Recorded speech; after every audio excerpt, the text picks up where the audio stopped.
The anger did not build slowly. It arrived all at once, like a door being kicked open, and once it was open, nothing could close it again. Within 24 hours of Greg Harmon's announcement, protests had erupted on every major colony, every orbital station, and in more than 40 cities on Earth. The crowds were not small. In New Houston alone, over 60,000 people gathered in the Central Plaza, filling every street and walkway for blocks in every direction. On Olympia Station, the corridors were so packed with demonstrators that the station authority had to reroute emergency traffic through maintenance tunnels. And in New Geneva, a growing crowd had planted itself directly outside the Senate building and showed no sign of leaving. What made the protests remarkable was not just their size, it was who was standing at the front. Nathan Brooks had served as a Marine sergeant during some of the worst fighting of the war. He had been part of the ground assault on Cygnus Reach, a Drahili-held colony that humanity needed to recapture in order to secure its supply corridor. The battle lasted 11 days. Nathan lost his left arm on the 9th day when a Drahili plasma bolt tore through the wall he was sheltering behind. He remembered the sound it made, a wet, tearing noise, followed by a heat so intense that his brain simply shut the pain off for a few seconds, as if his body had decided he could not afford to feel it yet. He was evacuated, stabilized and fitted with a prosthetic. He never went back to the front. The war ended before he could. Now he stood in a public forum in the city of Port Callaway on Earth, facing Senator Dennis Porter, one of the senators who had voted for Harmon's resolution. The forum had been arranged as a public outreach event, a chance for the Senate to explain its decision to ordinary citizens. It did not go the way the Senate had planned. Nathan waited in line for over 2 hours. When it was his turn, he walked to the microphone slowly. He was a big man, broad in the shoulders, and the prosthetic arm caught the light as he moved. The room went quiet. He looked at Senator Porter for a long moment, and then spoke in a voice that was steady and low. He said that he was not there to yell or to threaten. He said that he had lost friends on Cygnus Reach, good people, people who had families and plans and futures that they would never get to see. He said that those people did not die because they were aggressive or because they used excessive force. They died because something came out of the dark and tried to destroy everything they loved, and they stood up and said no.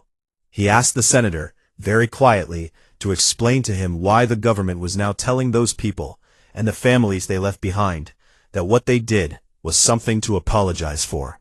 He asked who exactly the Senate was sorry to.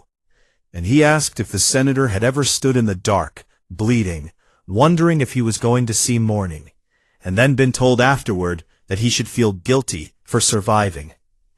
Senator Porter opened his mouth, closed it, and looked down at his notes. He gave a response about long-term peace and the importance of diplomacy. The room listened in complete silence, and when Porter finished, no one clapped. Nathan simply nodded once and walked away from the microphone. The video spread across the solar net within hours. By the next morning, it had been viewed over 400 million times. Nathan Brooks, a man who had never wanted to be famous, had become the face of everything the public was feeling. Inside the Senate, the cracks were beginning to show. Senator Megan Fields represented the Outer Colonies Caucus, a political bloc that spoke for the frontier settlements, the places that had been hit first and hardest during the war. Megan was 45. With dark hair she kept short, and a reputation for saying exactly what she meant, without decoration. She had voted against the resolution in the closed session, and she had been one of only 9 senators to do so. Now she did something that Greg Harmon had not expected. She went public. Standing in front of a small press gathering on the steps of the Senate Annex, Megan looked into the cameras and said that the resolution was a betrayal. She did not soften the word. She did not qualify it. She said that the Senate had taken the sacrifice of millions of people and turned it into a bargaining chip, and that she could not remain silent about it. She called for the resolution to be suspended and for a full public review of the closed-door proceedings. Harmon's coalition responded within the hour. Megan was formally censured, which meant she lost her committee assignments and her floor-speaking privileges.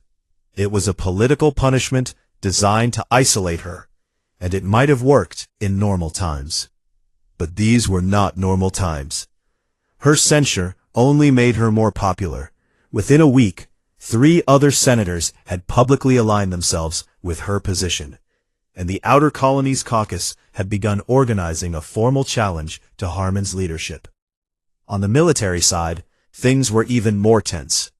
Admiral Danny Cole received a direct order from the Senate Defense Committee to begin the process of decommissioning 3 frontier outposts, Sentinel Point, Far Reach, and Iron Gate. These were not small installations. They were the backbone of humanity's early warning network, the stations that had given the fleet just enough time to respond when the Drahili first attacked. Without them, the frontier would be blind. Cole read the order carefully. He consulted with Lisa Morgan. He sat alone in his office for a long time, staring at a photograph on his desk of the crew of the carrier Steadfast, which had been destroyed during the Battle of the Vega Approach, with all hands lost. Then he sent his response. He acknowledged the order. He confirmed receipt. And he informed the committee that due to ongoing logistical complications related to post-war resupply operations, the decommissioning process would be delayed indefinitely. He did not refuse, he did not rebel, he simply made it clear, in the most polite and professional language possible, that he was not going to do it yet. The Senate knew what he was doing, the public knew what he was doing, and the Drahili, who were listening to every public broadcast humanity made, knew what he was doing too. Meanwhile, in a small office in the basement of the Sol Tribune building on Earth, a journalist named Sam Keaton was pulling threads. Sam was 31, thin, with glasses he was always pushing up his nose, and a habit of muttering to himself when he was reading documents. He had covered the war as an embedded reporter with the fleet, and had seen enough to know that the Senate's resolution did not make sense. Not politically, not strategically, not from any angle he could find. So he started digging. He filed records requests. He talked to staffers. He stayed up late, cross-referencing communication logs with Senate schedules. And slowly, like a shape appearing through fog, he began to see the outline of something that should not have been there. There were communications, encrypted, routed through unofficial channels, dated weeks before the ceasefire. They were between someone inside the Senate and someone who was not human. Sam leaned back in his chair and stared at the ceiling. He did not know the full picture yet, but he knew enough to understand that what the Senate had done was not a mistake born of good intentions. It was something else entirely. And whatever it was worse than anyone outside that closed chamber had imagined. He picked up his coffee, took a sip, and got back to work. Sam Keaton had always believed that the truth was like water. You could build walls to hold it back, you could dig channels to redirect it, but eventually it would find its way through. You just had to be patient enough to follow it. He had been digging for 9 days straight. His office at the Sol Tribune was buried in printed documents, data slates stacked on every surface, and empty coffee cups that he kept forgetting to throw away. His editor, a woman named Diane Pruitt, had stopped by twice to ask if he was sleeping. He told her he was. He was not. The breakthrough came from an anonymous source. A plain data packet arrived at his secure inbox at 3 in the morning, sent through 6 different relay points that made it nearly impossible to trace.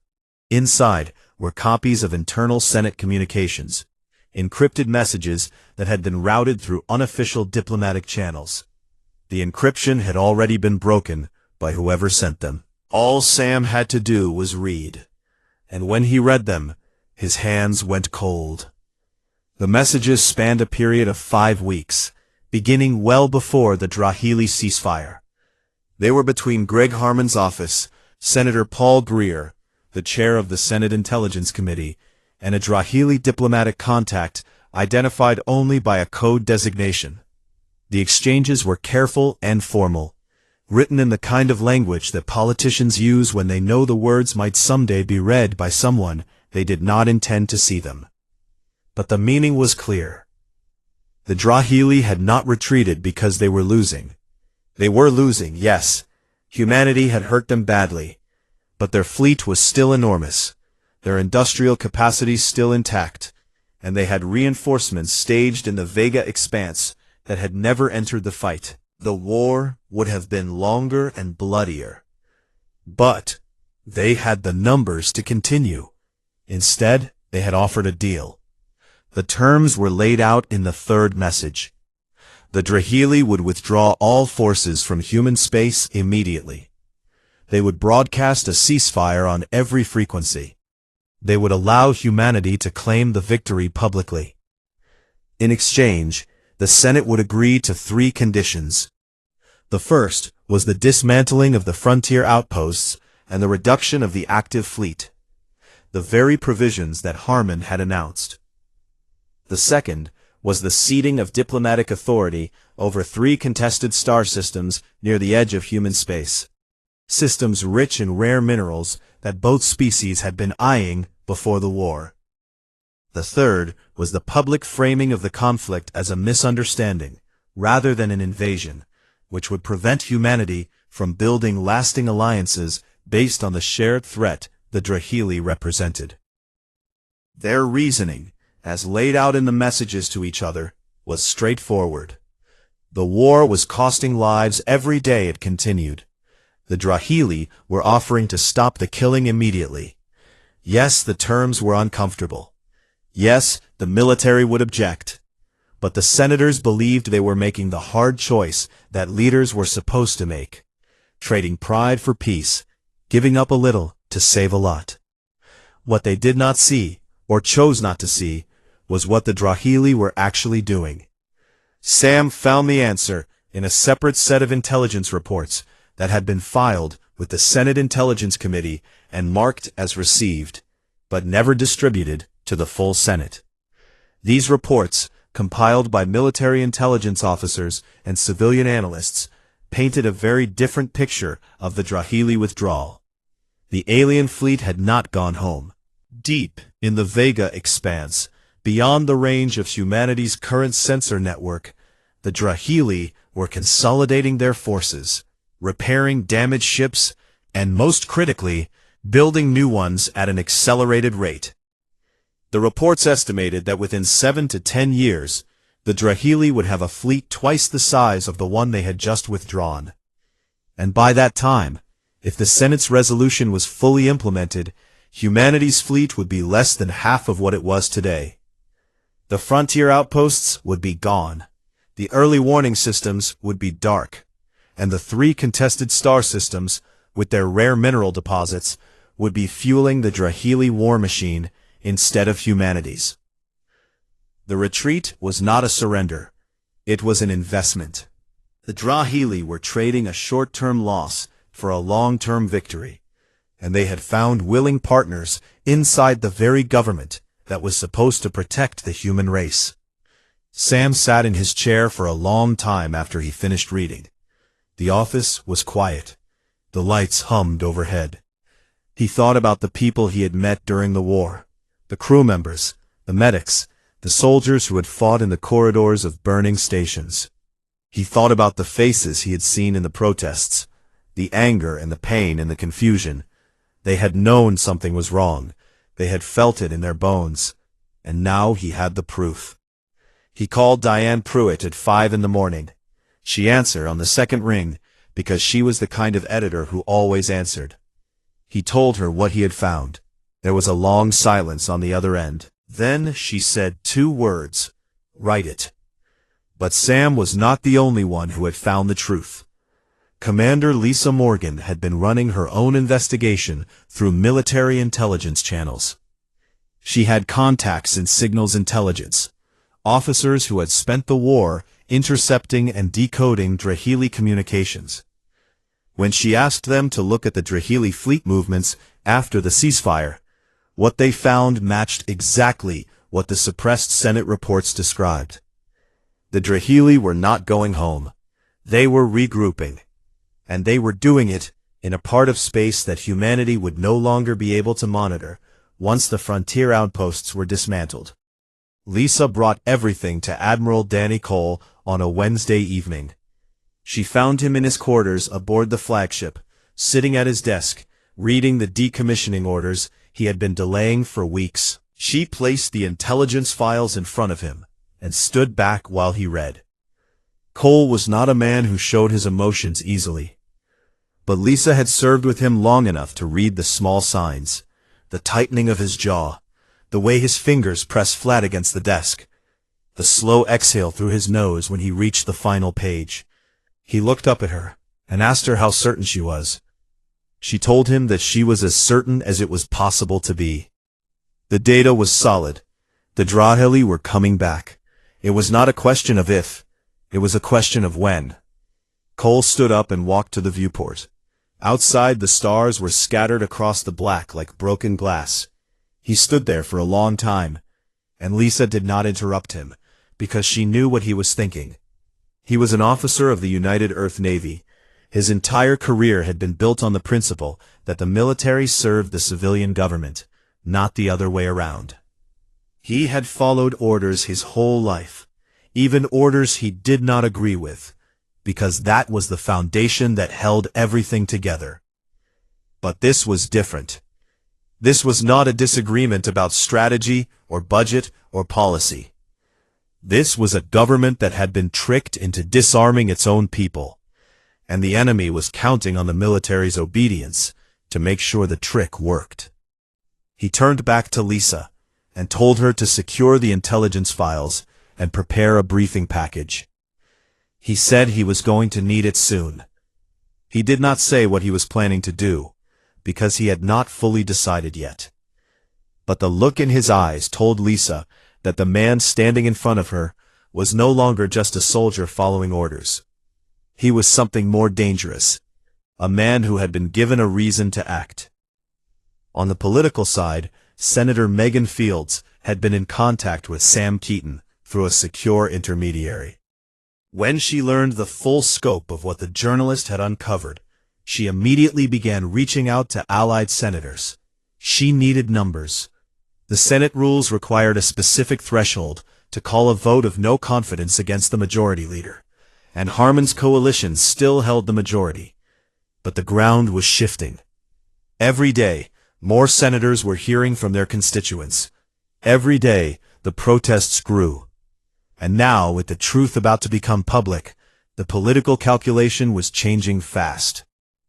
Megan sat in her office late at night, looking at a list of names, senators who might switch sides, senators who were on the fence, senators who were afraid. She marked each one, made notes beside their names, and began making calls. The storm was coming, and everyone could feel it. The only question left was who would still be standing when it passed. Sam Keaton's story broke on a Monday morning, and by Monday afternoon, the world had changed. The Saul Tribune published the full investigation under a simple headline, "The Deal Behind the Peace." It laid out everything. The secret back-channel between the Senate and the Drahili, the terms of the agreement, the suppressed intelligence reports showing the alien fleet rebuilding in the Vega expanse, the names of the senators involved. Every claim was supported by documents, communications logs, and testimony from sources who had agreed to be identified. It was the kind of journalism that left no room for denial, no space for spin, and no place to hide. Greg Harmon held a press conference within 2 hours. He stood at the podium with his usual composure, but something was different. His eyes moved too quickly. His hands, which had always been so steady, gripped the edges of the podium as if he needed it to hold him up. He called the story a dangerous distortion. He said the Senate had acted in the best interest of humanity. He said that peace required compromise, and that the military intelligence being cited was speculative and unconfirmed. He asked the public to trust the judgment of their elected leaders. The public did not. Senator Paul Greer took a different approach. He went on a primetime broadcast and attacked Admiral Danny Cole directly. He called Cole a man who could not accept that the war was over. He accused the military of manufacturing intelligence to justify its own existence. He said that soldiers were trained to fight, not to think, and that allowing military officers to dictate foreign policy would lead humanity down a dark road. His words were sharp. His tone was confident. And for a few hours, it seemed like the strategy might work. The political class was used to this kind of counterpunch. Discredit the source. Survive the news cycle. But then Amanda Voss stepped forward, and everything Greer had built fell apart. Amanda was 34 years old, quiet by nature, with a background in data analysis and a doctorate in xenopolitical studies. She had worked on the Senate Intelligence Committee as a civilian analyst for 3 years. Her job was to review incoming intelligence reports, assess their reliability, and flag anything that the committee needed to act on. She was very good at her job, and she had a story to tell. She appeared at an unannounced press conference organized by Megan Fields. Standing at a simple podium in a conference room in the Senate Annex, Amanda spoke in a clear, even voice. She explained that she had personally compiled 2 separate intelligence assessments, warning that the Drahili withdrawal was not genuine. The first assessment, submitted 6 weeks ago, had analyzed fleet movement patterns and concluded with high confidence that the Drahili were repositioning, not retreating. The second assessment, submitted 3 weeks later, had incorporated intercepted communications that confirmed the Drahili High Council viewed the ceasefire as a temporary measure designed to buy time for rearmament. Both assessments had been delivered to Senator Greer's office. Both had been marked as received. Neither had been shared with the full Senate. Neither had been forwarded to the military. Neither had been mentioned during the closed-door vote on the peace resolution. Amanda looked directly at the cameras and said she had tried to raise the issue through internal channels. She had sent messages to Greer's chief of staff. She had requested a meeting. She had been told each time that her concerns were noted and that the committee would handle it. The reports sat in Greer's office like letters that no one intended to open. When a reporter asked her why she had decided to come forward now, Amanda paused for a moment. Then she said that she had taken an oath to serve the people of the United Earth, and that oath did not include keeping quiet while those people were being put in danger by the very leaders who were supposed to protect them. She said she had thought about it for a long time, and she had decided that she would rather lose her career than lose her ability to look at herself in the mirror. The room was silent when she finished. No one asked another question. There was nothing left to ask. Greer released a statement that evening, calling Amanda's claims politically motivated. By the next morning, that statement had become the most mocked document in the history of the solar net. People printed it out and hung it on protest signs with the word "really" written underneath. Admiral Danny Cole made his move the following day. He called a press conference at Fleet Command headquarters, without Senate authorization, without advance notice, and without apology. He stood in front of a display screen showing real-time sensor data from the frontier, and laid out the military's intelligence assessment in plain language that anyone could understand. He showed the Drahili fleet positions before the ceasefire. He showed where those fleets had gone after the withdrawal. He showed the construction activity in the Vega Expanse, new shipyards, new weapons platforms, new supply depots being built at a pace that could only mean one thing. And he showed the timeline. At current rates of construction, the Drahili would have a combat-ready fleet capable of overwhelming humanity's defenses within 7 years. If the frontier outposts were dismantled and the fleet was reduced as the Senate resolution demanded, That timeline shortened to 5. Cole did not raise his voice. He did not make accusations. He simply presented the facts and let them speak. When he was finished, he looked at the cameras and said that he had served under civilian authority his entire career, and he believed in that authority. But he also believed that authority came with a responsibility to be honest, and that the people who had fought and bled and died in this war deserved to know the truth about what their government had agreed to in their name. The effect was immediate and overwhelming. Military families who had been angry before were now terrified. Colony governments began passing their own resolutions demanding the Senate reverse course. The Outer Colonies Caucus, now openly led by Megan Fields, formally submitted a motion for a vote of no confidence in Greg Harmon's leadership. The motion had enough signatures to force a vote. Nathan Brooks organized the largest demonstration yet.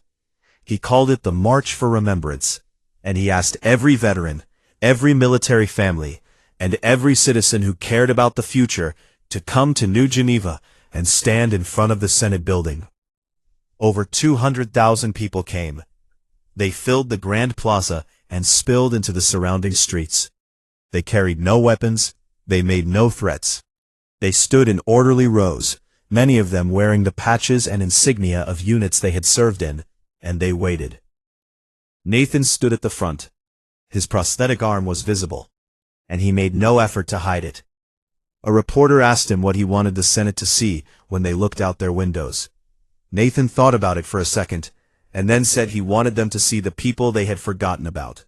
Not angry people, not violent people, just people who had done what was asked of them, and now wanted to know that it had meant something. Inside the Senate chamber, the vote of no confidence was called. Greg Harmon made his final appeal. He spoke for 40 minutes.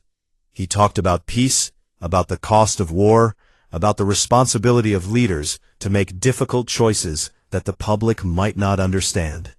He was eloquent. He was persuasive. And under different circumstances, his words might have been enough. But the world had changed. The senators who sat in that chamber had spent the last 2 weeks hearing from their people, not through polls or focus groups, but through raw, unfiltered anguish. They had read the intelligence. They had seen Cole's briefing. They had watched Amanda Voss stand up and tell the truth at the cost of her career. And they had looked out their windows at 200,000 people standing silently in the plaza, asking for nothing more than honesty. The chamber was quiet. The names were read one by one, and one by one, the senators cast their votes. When it was over, the tally was displayed on the chamber screen. Greg Harmon had lost by 6 votes. He stood at his desk for a long moment, looking at the numbers. Then he gathered his papers, nodded once to no one in particular, and walked out of the chamber. He did not speak to the press. He did not make a statement. He simply left. Paul Greer resigned the next morning, 3 hours before the Senate Ethics Committee announced a formal investigation into his suppression of intelligence reports. Megan Fields was elected interim Senate Majority Leader by a margin that was not even close. Her first official act was to suspend the peace resolution, effective immediately. Her second act was to halt all military drawdown operations. Her third act was to call Admiral Danny Cole and tell him, in her own words, that the people who had fought for humanity were not going to be punished for winning. Cole thanked her. Then he hung up, looked at Lisa Morgan, and said they had a lot of work to do. The change came fast, because it had to. Within 48 hours of Megan Fields taking over as Senate Majority Leader, the entire direction of human policy shifted. The reparations package was formally withdrawn. The public apology was rescinded, replaced by a statement that acknowledged the war as an unprovoked invasion by the Drahili Dominion and honored the sacrifice of every person who had served. The frontier outposts, Sentinel Point, Far Reach, and Iron Gate were not only preserved, but approved for immediate upgrades, including expanded sensor arrays and reinforced defensive platforms. Admiral Danny Cole received authorization to begin a full fleet restoration program. Ships that had been scheduled for decommissioning were returned to active duty. New construction orders were placed at every shipyard in human space. The industrial colonies, which had spent the war producing weapons and equipment at breakneck speed, were told to keep going. This time, they did not need to be asked twice. Commander Lisa Morgan was promoted to Rear Admiral and given command of a new strategic planning division. Her mission was to develop a comprehensive defense framework for the frontier, not just against the Drahili, but against any future threat. She accepted the assignment with a brief nod and immediately began assembling her team. She chose officers she trusted, people who had proven themselves during the war. And she made one thing clear to all of them. They were going to build something that could not be dismantled by politics, fear, or backroom deals. They were going to build something that lasted. The Drahili High Council, watching all of this unfold through their intelligence networks and the public broadcasts that humanity made no effort to hide, realized that their strategy had failed. The political agreement they had carefully engineered was dead. The military drawdown they had counted on was not happening. And the humans, instead of growing weaker, were growing stronger, fueled by a fury that the Drahili had not anticipated and did not fully understand. After 3 weeks of internal deliberation, the Drahili sent a formal diplomatic envoy to Earth. The envoy arrived aboard a single ship, unarmed, broadcasting peace signals on every frequency. They requested an audience with the new Senate leadership to discuss the terms of a lasting peace. Megan Fields agreed to meet them, but not on Earth, not on a Drahili station, and not in any location that carried the shadow of the secret deal that had come before. She chose the carrier Aegis of Dawn, a warship that had survived some of the heaviest fighting of the war, and still bore the scorch marks to prove it. The ship was positioned in neutral space, far from any planet or station, in a patch of emptiness between the stars, where the only thing visible from the viewports was the black. Admiral Cole's fleet accompanied the Aegis of Dawn.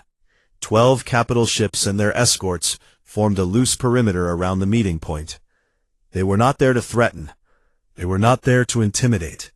They were simply there, visible and present, a reminder that humanity's strength was not a bluff, and not a negotiating tactic. It was a fact. The Drahili delegation boarded the Aegis of Dawn with the stiff, careful movements of beings who were accustomed to being the strongest presence in any room, and were now discovering that they were not. Their lead negotiator was a senior member of the High Council named Varric Sohn, an older Drahili with the dark, ridged skin and deep-set eyes common to their species. Varric had served on the council for decades, and had been one of the architects of the original invasion plan. He was not a fool. He knew exactly what had happened, and he knew that the game had changed. Megan Fields met him in the Aegis of Dawn's main conference room. She was accompanied by Admiral Cole, Rear Admiral Morgan, and a small team of diplomatic and military advisors. She did not stand when Varric entered. She did not smile. She simply looked at him and waited. The negotiations lasted 4 days. They were difficult, detailed, and at times deeply tense. The Drahili delegation came in with a list of proposals that were, in essence, a softened version of the original secret deal: reduced borders, limited military zones, shared authority over the contested star systems. Fields rejected every one of them. She did not do it with anger or hostility. She did it with the calm certainty of a woman who knew exactly where the line was and had no intention of crossing it. On the second day, Varric tried a different approach. He spoke about the future. He talked about the cost of continued hostility between their species. He said that the galaxy was large enough for both of them, and that surely reasonable beings could find a way to coexist without the constant shadow of war. It was a good speech, well delivered, and in another context, it might have been persuasive. Lisa Morgan, who had been silent for most of the negotiations, leaned forward and said one thing. She told Varric that coexistence was possible, but trust was not free. She said that the Drahili had invaded without warning, killed without mercy, and then tried to win through deception what they could not win through force. She said that if they wanted peace, real peace, they would have to earn it the same way humanity had earned its survival, by proving they meant what they said. Varric looked at her for a long time. Then he nodded, slowly, and asked what humanity proposed. The treaty that emerged from the Aegis of Dawn was unlike anything the galaxy had seen before. It established clear and permanent borders between human and Drahili space. It created an independent monitoring commission staffed by neutral species, the Telvari Collective and the Osan Republic, both of whom had observed the war without taking sides, to verify compliance by both parties. It included mutual disarmament provisions, but they were equal, verifiable, and enforced. Neither side was asked to weaken itself. Both sides were asked to be honest. The contested star systems were placed under joint administration for a trial period of 20 years, after which their status would be reviewed based on the conduct of both species. It was not a perfect solution. It was a fair one, and for the first time in the history of human-Drahili relations, fairness was on the table. When the treaty was signed, Varric Sohn looked at Megan Fields and said something that the translators rendered simply, but that carried weight in the Drahili language that was difficult to express in human words. He said that his people had believed humanity was young and fragile, a species that could be broken if you hit it hard enough, and then offered it a comfortable way to stay down. He said they had been wrong, not about the young part, but about everything else. Megan thanked him, and the delegations parted. Back on Earth, Sam Keaton published his final piece in the investigative series. It was not about the conspiracy or the political battle. It was about the people he had met along the way, the soldiers, the protesters, the analysts, the senators who had found their courage at the last possible moment. He wrote about Nathan Brooks, standing in that forum with his prosthetic arm, asking a question that no politician could answer. He wrote about Amanda Voss, choosing her conscience over her career. He wrote about Katie Marsh, the nurse on Olympia Station, who had spent the war putting people back together and then had to watch her own government try to take apart everything those people had fought for. The series became required reading in political academies across the colonies. It was taught in military schools. It was discussed in classrooms on Earth and on stations that orbited distant stars. It became a part of the record, not because it was dramatic or sensational, but because it was true. Nathan Brooks was invited to address the Senate. He wore a plain suit and stood at the podium where Greg Harmon had once announced the resolution that had started it all. He did not speak for long. He said that he was not a politician and did not want to be one. He said that he was just a man who had served his people and been lucky enough to come home. He said that the duty of those who lead was not to be smarter than everyone else or to make deals that no one could see.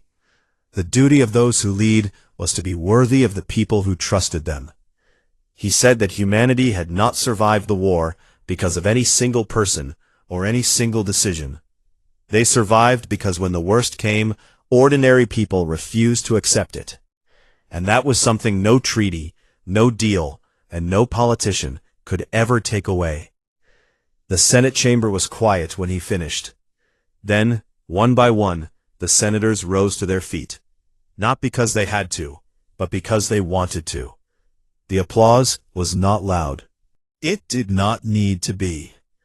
In the final hours, after the treaty was announced, Lisa Morgan stood on the observation deck of the Aegis of Dawn, watching the Drahili delegation's ship pull away and grow small against the stars.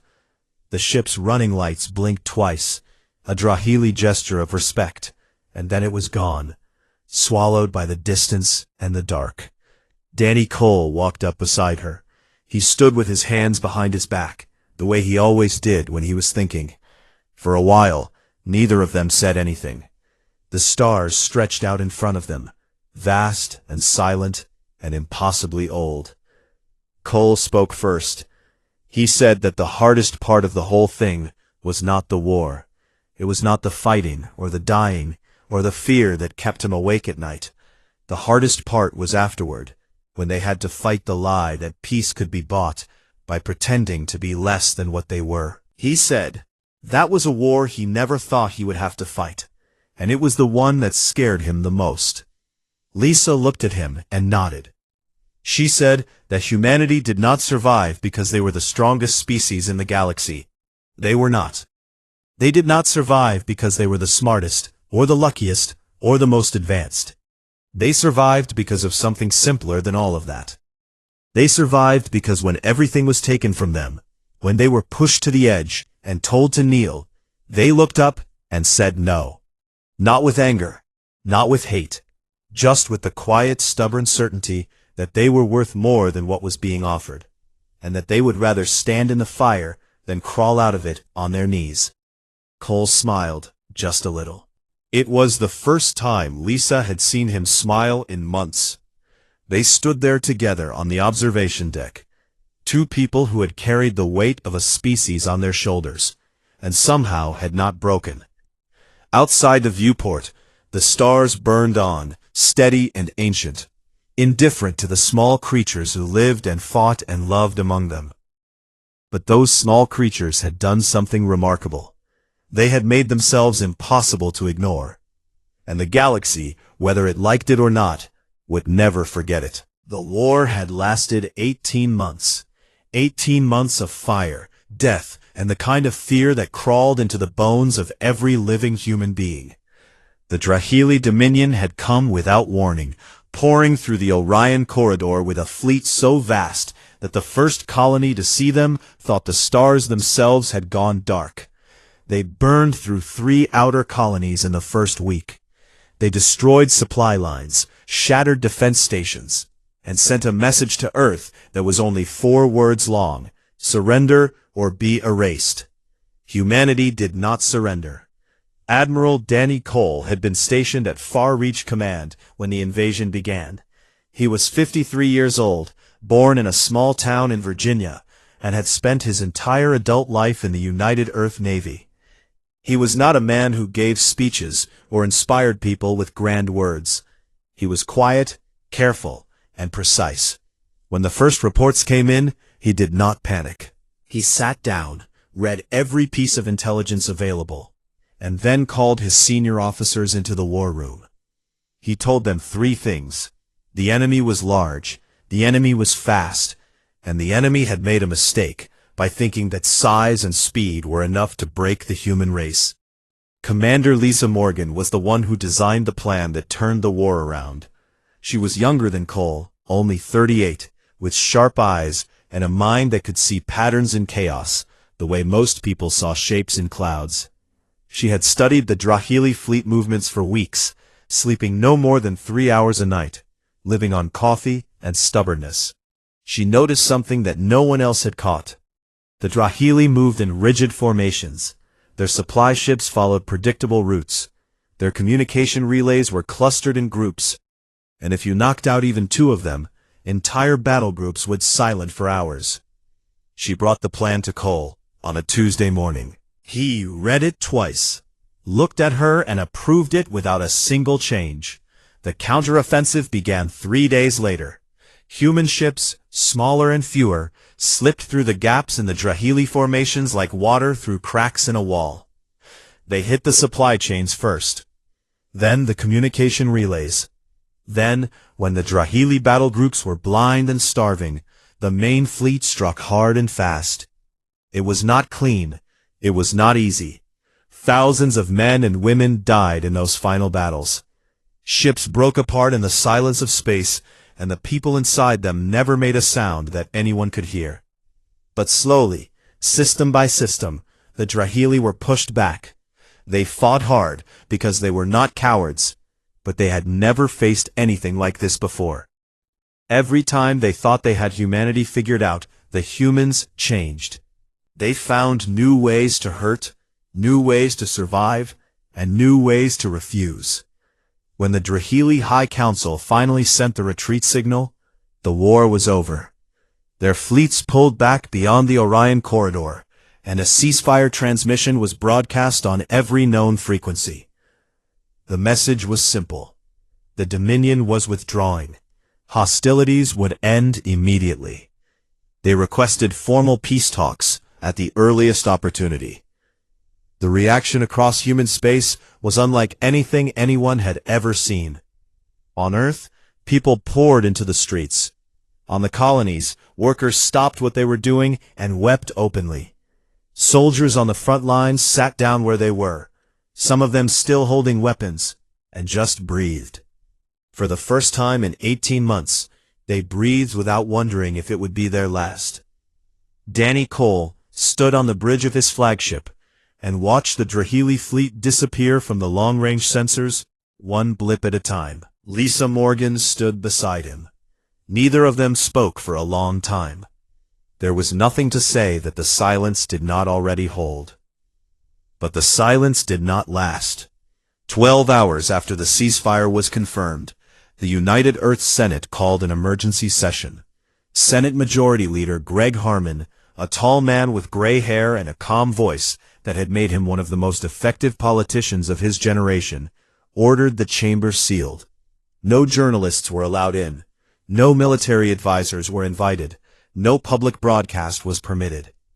The doors closed, and for 14 hours, the most powerful civilian body in human civilization deliberated behind walls that no one could see through. When the doors finally opened, Greg Harmon walked to the press podium in the Senate lobby. His face was composed. He looked directly into the cameras and delivered a statement that would change everything. The Senate, he said, had voted on a comprehensive peace resolution.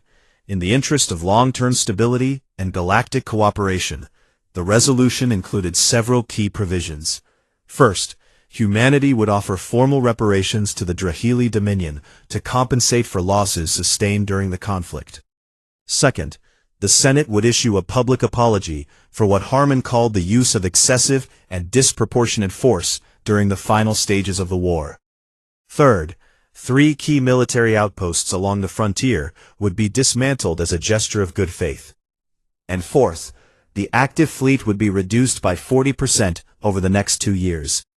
He said these words as if they were reasonable, as if they were the natural next step, as if the blood that had been spilled was something to be sorry for. The reporters in the room looked at each other. The camera operators paused. And then, like a wave that starts far out at sea and builds as it approaches the shore, the reaction began. On the colony of New Houston, a retired engineer named Carl Weber was watching the broadcast in a bar with a dozen other survivors of the siege. When Harmon finished speaking, Carl set his glass down very slowly and said a single word that the microphones did not catch, but everyone in the room understood. On Olympia Station, a group of nurses who had spent the war putting broken soldiers back together stood in the hospital common room and stared at the screen. One of them, a woman named Katie Marsh, turned to her colleague and asked if she had heard that correctly. Her colleague nodded. Katie sat down in the nearest chair and put her face in her hands. She was trying very hard not to scream. On Earth, in the city of New Geneva, where the Senate building stood tall and white against the mountain sky, the first protest signs appeared within the hour. They were handwritten, rough and raw. They said things like, "We bled, and you apologize. And who are you sorry to?" And they started it. The galaxy had just watched humanity fight for its survival against an enemy that wanted to erase it from existence. Humanity had won, and now, before the bodies were even cold, its own government had decided to say sorry for winning. The war was over, but something else had just begun.